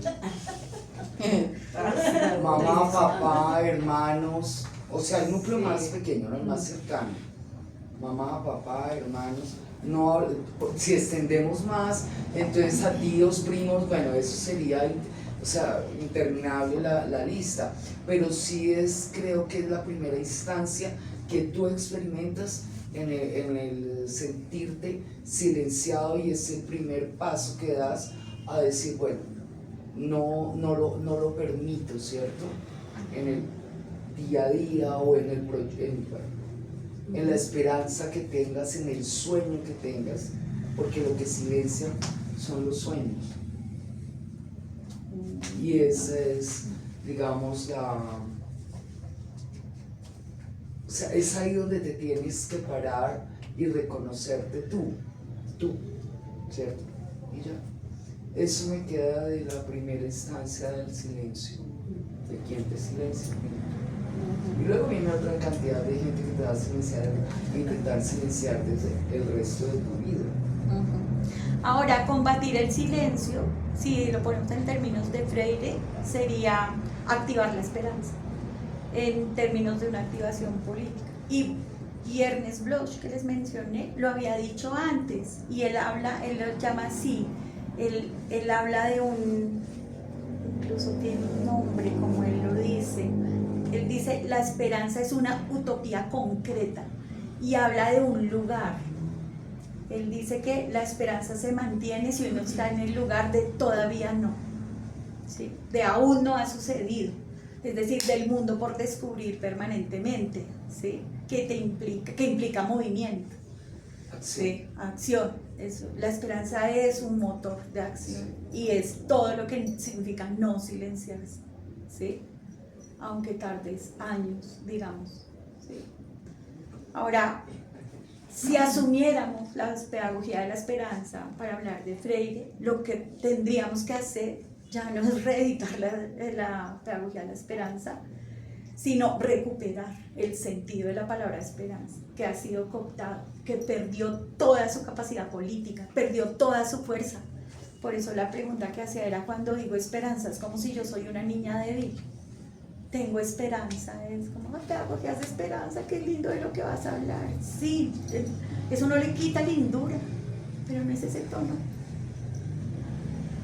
Es una acción política, es una herramienta de transformación social, colectiva, difícil, exigente, que pasa primero por la vida propia, pero que...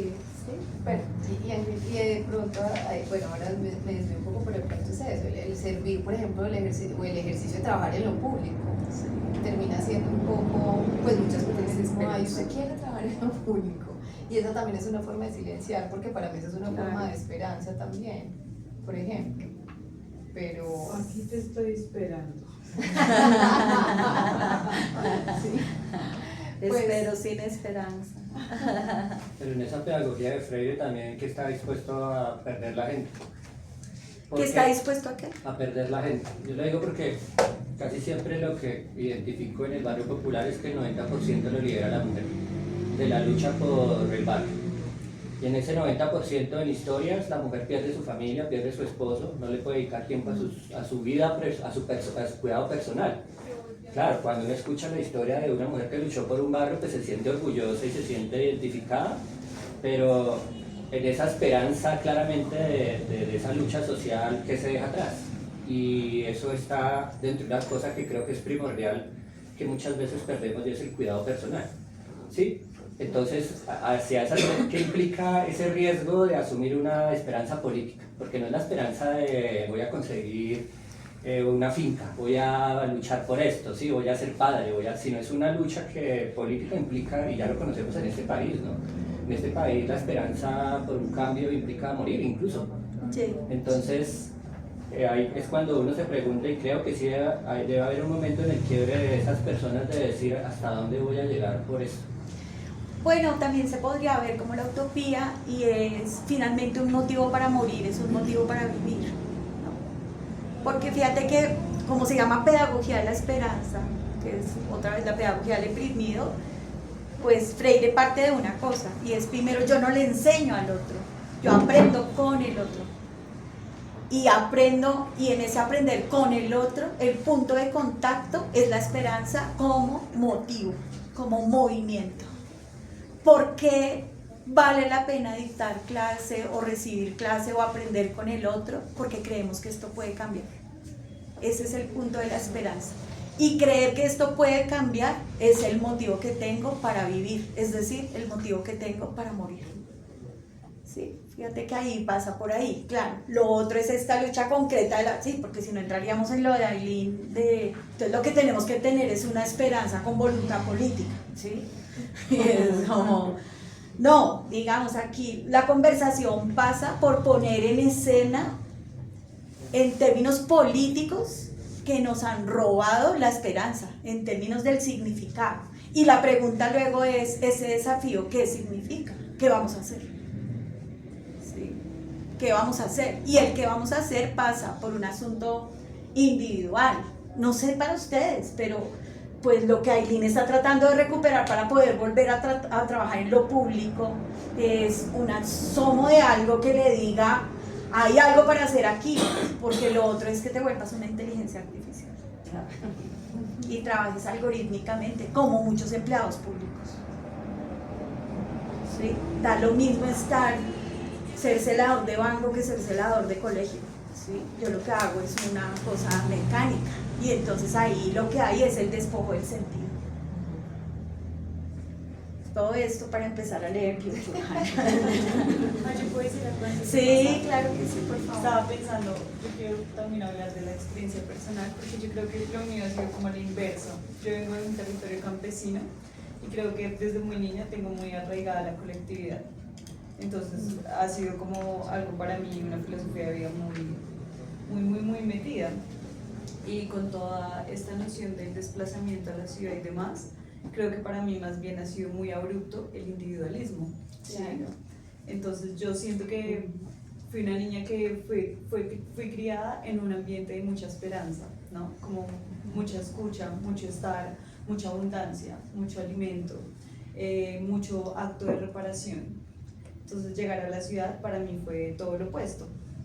Fue, aparte que, bueno, yo crecí en un contexto de hermanos hombres y el crecer entre hermanos hace que una tenga como una competencia de si usted puede, yo también puedo. Entonces quizá nunca hubo una vuelta del estereotipo de género muy marcada, sino más bien todo lo contrario, como que mis hermanos me incentivaban mucho a ensuciarme y a tirarme al piso, a hacer muchas cosas. Entonces para mí llegar a la ciudad fue como una cachetada muy grande de todo el tema del género, de todo lo que una mujer no puede ser y también de todo lo que esa raíz trae, que acá quizá se entiende desde otros lugares, ¿no? Entonces esas aperturas a la gente, desde un saludo que no existe porque no hay respuesta, que la gente no se saluda en las calles, aquí la gente rara vez comparte los alimentos, sí, cosas así como que para mí ha sido como replantearme que la esperanza también tiene un matiz distinto referente al contexto, ¿sí? Y no todos los contextos y no todos los grupos sociales la sienten de la misma manera. Y lo digo porque yo he intentado que esto no me permee y no me haga perder la esperanza que tengo de base. Y no les voy a negar que aun cuando yo he intentado moverme en lo colectivo y demás, siento que es muy abrumador el peso de la ciudad frente a esa esperanza que uno trae. Y en ocasiones siento que tengo que parar e irme, porque siento que ya me estoy perdiendo y necesito volver a mi territorio o salir de la ciudad como para volver a coger y volver, pero me parece demasiado abrumante. Entonces me pienso también como en esas formas humanas, sensibles, también de cuidado, como le decías tú hace un momento, en que como humanos y humanas buscamos reconectar con esa esperanza, ¿no? Que es como un acto muy ritual. Byung-Chul Han habla también mucho del acto ritual, me parece maravilloso por lo mismo, porque él resignifica todo el ritual que se tiene que hacer para mantenerse ahí, ya que, ¿cómo decir eso? ¿Nos acuerdas tu nombre? Dunia. Muchas gracias. Pues el capítulo que elegí es este libro, que es como coincidencialmente fue el último libro que sacó Byung-Chul Han, que se llama El espíritu de la esperanza. Como les digo, tiene mucha influencia de Bloch. de Ernest Bloch. Y elegí este capítulo que se llama Esperanza y Conocimiento, que quienes lograron la fotocopia, pues es el capítulo que está ahí fotocopiado. Pues mi propuesta es que leamos como 3 apartados. El primero es la primera página, si admite, pues yo lo leo. Y él empieza a meterse también con una cosa muy contemporánea, que es la inteligencia artificial. Por eso iba hacia allí. Ahora, la inteligencia artificial, me gustaría también que la sacáramos de la idea de objetos o de aplicaciones, porque es puro pensamiento algorítmico, ¿no? Y otra vez es caer en la lógica de la receta y pues coartar la creatividad, ¿no? Por eso como que elijo esta parte para hacer otra vez una provocación. Entonces, esta primera parte, él dice: esperanza y conocimiento. El pensamiento tiene una dimensión afectiva y corporal. Walter Benjamin llamaba imágenes que nos hacen pensar a las expresiones plásticas de los pensamientos y a los fenómenos que los ilustran. Y decía que la primera imagen que hace pensar es la carne de gallina. Bonito, ¿no? Es la carne de gallina.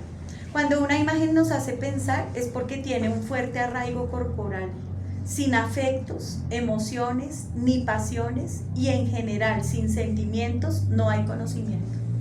Los sentimientos inervan el pensamiento. Ese es exactamente el motivo por el que la inteligencia artificial no puede pensar. Los sentimientos y los afectos no pueden reflejarse en algoritmos porque son acontecimientos analógicos y corporales. La inteligencia solo es capaz de calcular. La palabra inteligencia viene de interlegere, que significa escoger entre. Uno escoge entre posibilidades que ya están dadas. Por eso, a diferencia del pensar, la inteligencia no genera nada nuevo. Quien realmente es capaz de pensar no es inteligente. Es una provocación, como digo, no sé qué les resuena, qué les hace eco. Si quisieran hablar al respecto, el capítulo vale la pena. ¿Quieres decir algo? Sí, yo quiero hablar de una autora que me pareció muy sensacional, que no habla de la esperanza sino del amor, que es Bell Hooks. Sí. Y creo que tiene mucho que ver porque también es como humanos hemos perdido pues el camino en ese sentido, que es lo importante, el éxito, la casa, la beca, el estudio, pues importante la esperanza, el amor, conocernos, trascender como humanos, ser cooperativismo. Entonces creo que cuando tú dices que la esperanza sí la tiene cooptada el sistema, también el amor, también lo comunitario, todo lo que también es sensible. Solo. Qué bueno. A mí me llama la atención, perdón, en esta relación también del pensar y la inteligencia, ¿no? Y el pensar como un acto que también es ético. Hay una comunicación que es la comunicación participativa y se denomina como una comunicación ética.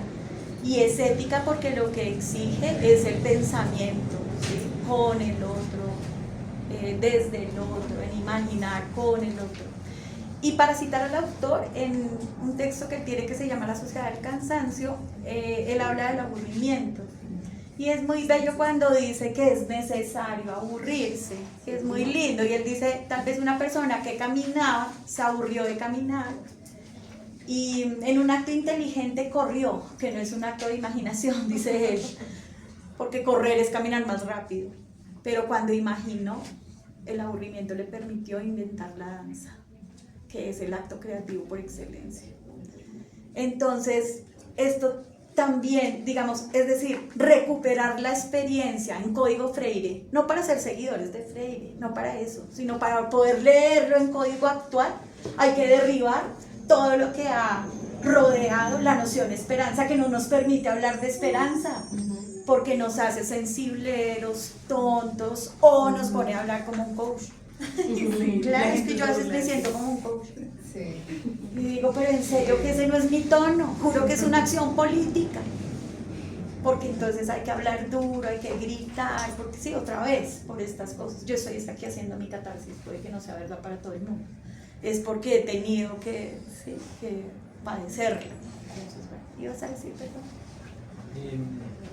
Como que a propósito de esta lectura hay una autora brasilera, Sueli Rolnik, No sé si lo... Cartografías del deseo, Sí, ¿cuáles las que? bueno, yo la conozco por las cartografías del Las deseo. cartografías del deseo, sí. Y hay un texto que es Esferas de la Insurrección. Ella habla de pensar desde el saber del cuerpo.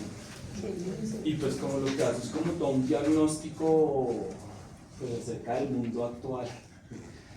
Que sabemos como que sabemos cuál es.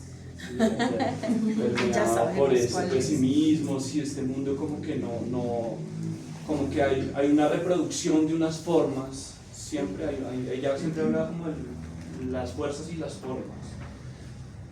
Y nos habla, o sea, dice como que las formas están atravesadas por el lenguaje, por unas estructuras que reproducen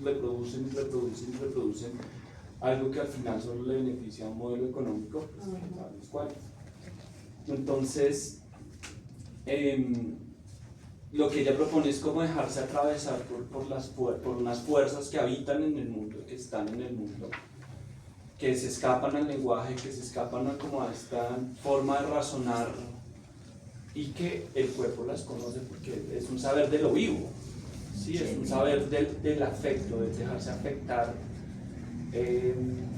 pues en la condición de humano, no solo de la afectividad, sino de ser afectado. Entonces, pues me parece muy interesante como toda esta asociación, porque ella propone que el malestar como una brújula, ¿sí? Es el malestar que aquí viene la crítica, que aquí viene el pensamiento como, oiga, ¿qué es lo que me está pasando y qué es lo que está pasando con este mundo, sistema que me está imponiendo, diciendo? Y ese dejarse afectar, pues lo que hace es un poco desanestesiar el saber del cuerpo. ¿Sí? Un saber que ella dice, está anestesiado. Está ahí, pero está anestesiado por esta reproducción. Entonces es muy interesante, propone actos micropolíticos, que, o sea, dice como es importante lo macropolítico y la lucha. Qué lindo. Ajá, pero digamos desde lo micropolítico, desde cómo empiezo por eso, por pensar desde la piel de gallina, ¿qué me hace poner la piel de gallina? Qué un bueno. poco pensar desde todo lo que el cuerpo pues puede. Sí, aparte que la noción de ella es muy interesante porque para ella la crisis genera movimiento. Entonces todo lo que te provoque malestar corpóreo es interiorizado y lo puedes, más allá de toda esta mística de lo somático, es como lo que sientes visceralmente, lo que te produce el enojo visceralmente y cómo lo manifiestas humanamente, no solo desde la expresión del lenguaje, sino del lenguaje que quizá no se expresa desde lo verbal. Sí. Esa señora es muy volada. Hay una cosa. ella habla de reapropiarse de la fuerza vital, como de reapropiarnos de esa potencia de creación, de esa potencia de no reproducción, sino como pues esa reproducción de lo mismo, sino como desde también habla del deseo, pues, es un tema, como desde el deseo y desde algo que es eso, la fuerza vital, conectarme con esa fuerza vital me hace como pues poder crear como otros escenarios y otros mundos, otras formas de relación sobre todo. Y es muy importante y muy bello que nombres lo micro, porque es que también la esperanza es una micropolítica, pero también es una microgestión. ¿Sí? No es así como lo menciona Freire, pero es también cómo se trabaja. Y tenemos desprecio por lo micro, y es muy propio del sistema patriarcal, ¿sí? Que es lo importante, el que provee, el que trae esto a la casa, el que da el dinero. Y fíjense que se replicó el sistema patriarcal. Yo soy una mujer que provee y entonces eso también me da lo importante. ¿Y qué queda oculto? Pues que lavaste el baño, mi amor, que cocinaste, que lavaste esto, que pusiste esto lindo, ¿sí? Quedó ahí oculto. Pero en las oficinas y del Estado pasa, ¿no? Estaba en una gran reunión importante, sí, mientras yo llené formatos a mí. Pura microgestión, puro microtrabajo. Y ahí pusieron la esperanza, y ahí pusieron el amor, y voy a atreverme a decir, bueno, me va a incluir, ahí a veces hemos puesto, pues yo también, ¿sí? Como, entonces empezar a recuperar eso, pues ya es una acción política, ¿sí? Pasa por nombrar. Una cosa, ¿el suicidio puede ser una forma de esperanza? No sé si ¿sabes por qué lo digo? Porque ahí está Walter Benjamin. Lo digo por Walter Benjamin, ¿no? Walter Benjamin, que fue de los grandes pensadores y lo sigue siendo. Walter Benjamin pues se suicidó, ¿no? Claramente por condiciones variadas. Pero lo que yo digo es que llevó a Walter Benjamin con su capacidad pues, de entender el mundo desde varios aspectos pues, al suicidio. Entonces, posiblemente porque como está tan estigmatizado el querer morirse, o sea, lo digo de manera cruel, porque es un debate que está actual. Finalmente la eutanasia no es algo que puede llevarme a una esperanza de estar tranquilo, a la esperanza de poder, sino solamente lo que se me vino a la cabeza fue por Walter Benjamin, ¿no? Porque pues, siempre me preguntaba eso, ¿qué lleva a una persona de ese nivel intelectual y bueno, en una situación también tan compleja entre guerras? Perseguido también. A esa posición que a veces brinda esperanza pues, a suicidarse, ¿no? Solo lo digo. No sé, creo que otra relación con la muerte, tal vez construirla. No me atrevería a pensar, por lo menos desde lo que yo he comprendido de Freire, que el suicidio fuera una forma. Porque él lo plantea mucho como una acción política colectiva. ¿Sí? Es como la esperanza que plantea Freire sería tal vez muero por la causa, pero no me suicido.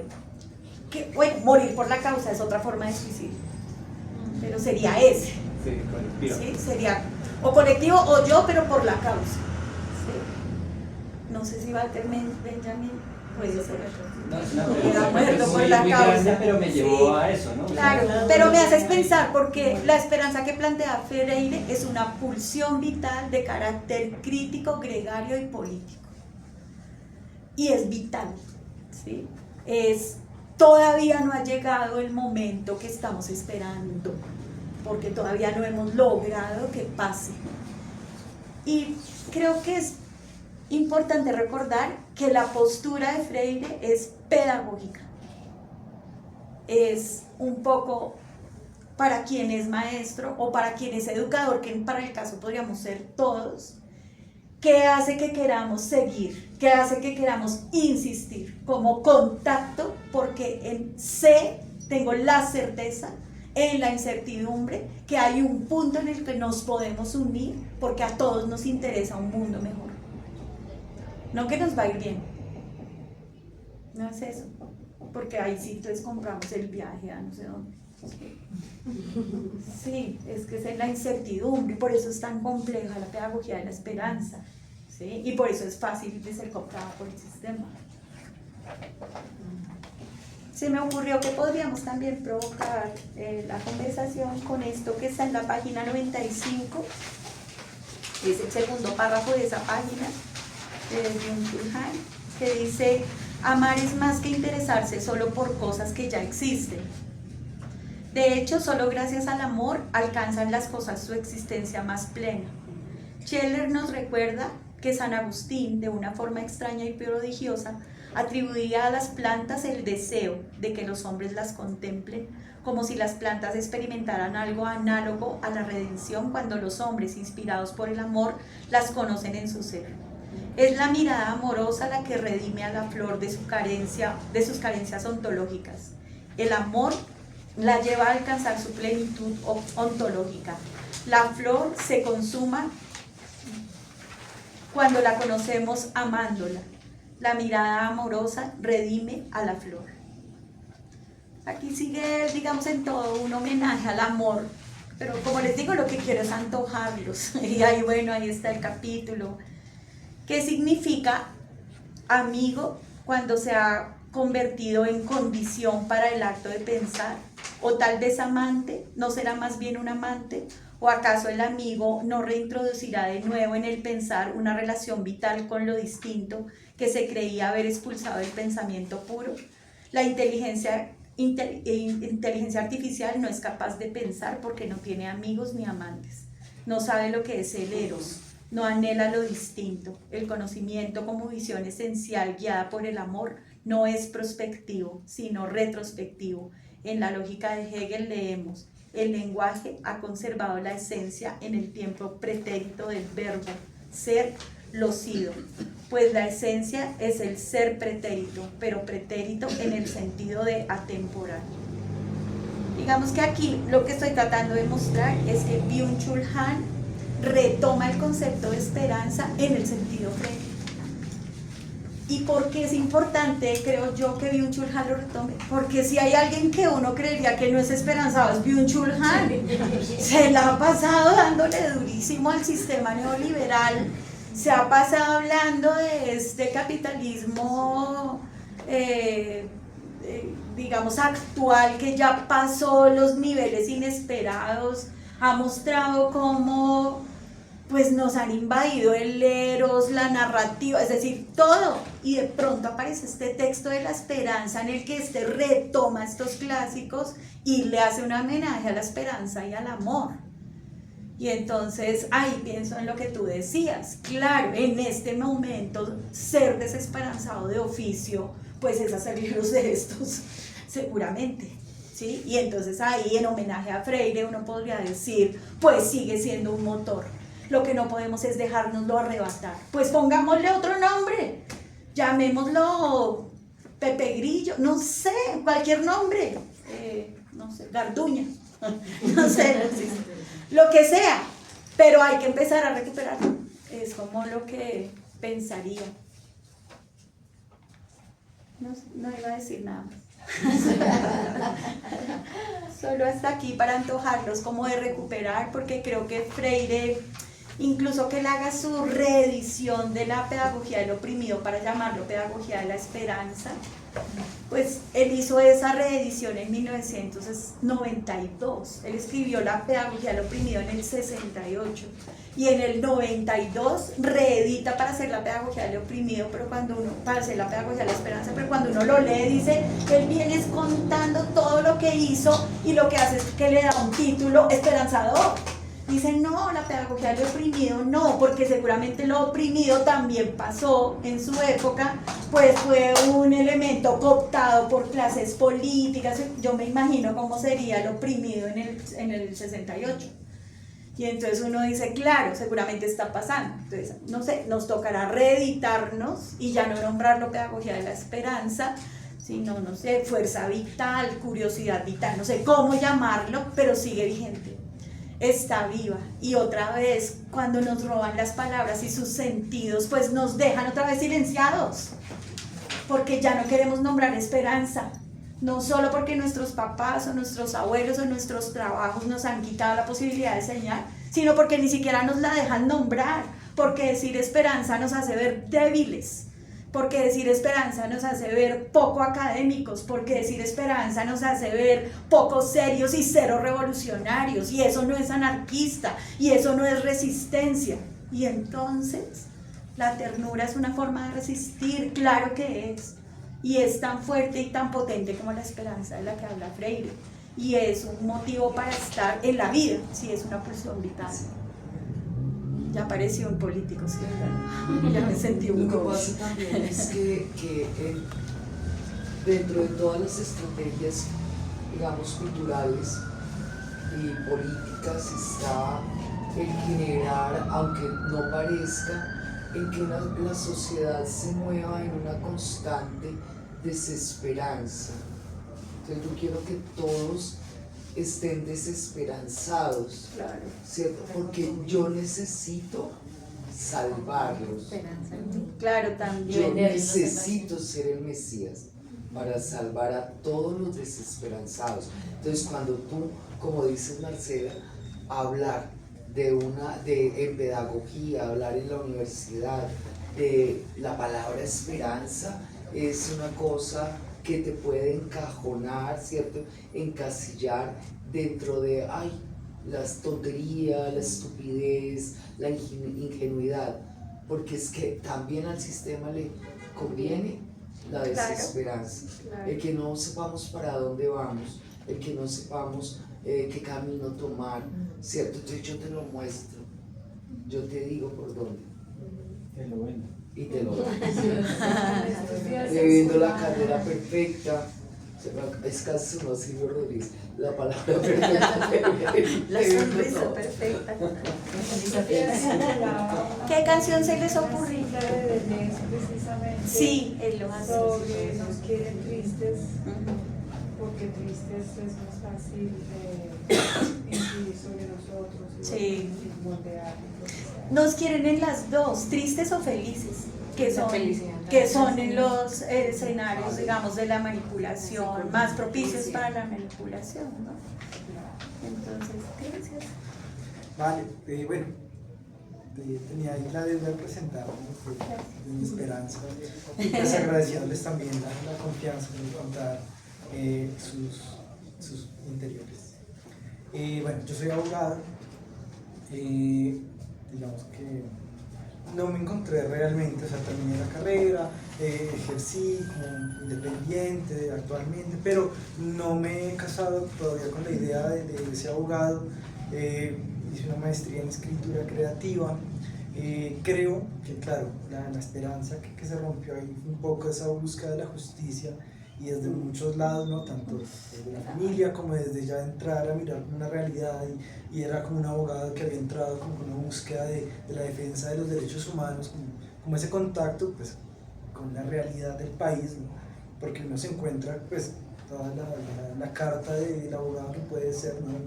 Abogado comercial, del banco, bueno, penal, y venderse totalmente al sistema. Y claro, no estaba ni cuando comencé ni en este momento. Y bueno, fue reestructurar, ¿no? Esa esperanza desde el arte. Y bueno, recuerdo que cuando estaba en el semillero escribiendo artículos de investigación de derecho, en algún momento, bueno, siempre iba como hacia el arte y hablaba hacía una comparación hablábamos del derecho sustancial, y entonces el derecho sustancial es eso donde no está tan plasmado en el artículo, en el código, pero es el análisis que hace el juez más adentro para dar una decisión, ¿no? Como que esto fue, hay tortura, hay feminicidio, pero eso, digamos, la misma legalidad pues está construida como imagen y a la medida del hombre. Entonces, ¿cómo se fractura eso? Y entonces lo que yo decía como en ese artículo era como que el juez debía ser no una fama sino un cronopio, y empezaba a hablar de Cortázar. Y entonces, pues bueno, claro, como que lo conecto con esto, con la esperanza, con el amor, ¿no? El cronopio finalmente es como una persona muy enamorada, ¿no? Se enamora de las flores. Y digamos que ahí está mi esperanza ya como artista, como escritor, decir como, bueno, claro, hay que enfrentar que hay una estructura, que estamos de frente a una lucha de clases, que no nos pueden robar nuestra lucha de clases, que claro, hay que renombrarla también desde otros lugares, pero decir como, bueno, como desde esa lucha de clases también no dejamos de ser como estas personas que le apuestan al amor, que le apuestan a lo sensible, y llevar lo sensible como ese lugar que no es mi sensibilidad, sino que es mi sensibilidad compartida con el otro, y cómo se puede construir esa sensibilidad desde lo colectivo. Muchas gracias. Gracias entonces. No sé si alguien más quiera.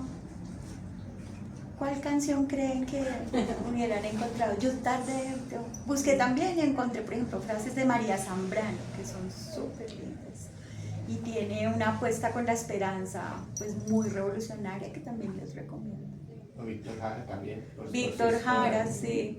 Yo pensé en Mercedes Sosa, y para mí, pues la canción, la de la cigarra, creo que es una canción de esperanza. Rabo de nube. Rabo de nube también. Sí, y definitivamente ni siquiera nombran la palabra esperanza, porque además eso me pareció, pero ¿cómo es posible que digas música, esperanza, y es con lo esperanza, viejo? Vengo a ofrecer mi corazón. No, sí. También. Y la de derecho de nacimiento de bueno, casi todo. Sí. De Natalia Lafourcade. Sí, también, que pensé en eso, ¿no? Que hay, es que, ¿se acuerdan que les dije que pensaba como que hiciéramos un homenaje a las voces silenciadas? Y Rosana Reguillo en ese texto dice una cosa muy bella, dice, esas voces silenciadas han logrado susurrar, y esos susurros circulan por allí, en canciones, en dichos, Entonces pensaba eso, ¿no? Que un poco esta noche pues fue un susurro de voces silenciadas, pero sobre todo nombrar la esperanza en un mundo que no nos deja nombrarla porque enseguida la confunde con otras cosas. A mí me cuesta, les confieso, es como Yo dije, ay, qué esperanza, ni que nada, ni la gente esperanzada. Por supuesto que quiero la pedagogía de la esperanza, pero ni siquiera la había vuelto a nombrar, porque te encasillas. ¿Sí? Ay, ella es la profesora tiernita. Sí, yo sí soy tiernita, pero no en ese tono, ¿sí? Que es como, bueno, esto es como brava, ¿no? Pero no está mal. Ya me di cuenta. Me hiciste pensar que la vez pasada, el primer conversatorio que vine acá, yo hice un comentario random para cerrar la charla y hablé también desde la esperanza porque yo soy profe de teatro de primera infancia y mucha gente se burló. Pero realmente soy una profe bastante crítica y la gente se burla de los profes de primera infancia y yo creo que son de las más ázoras que existen. O sea, son la base. Pero entonces sí, es como eso, como que también está ese estigma de que creer en las infancias y también en la responsabilidad que hay en el discurso con ellas y los diálogos no es mucho y es bastante sustancioso y sí me pasó también de lo mismo, sentía esperanza en el futuro Y se burlan. Sí, es un de hecho escenario salí agreste. como 5 manes ahí debatiendo. Mira, sí.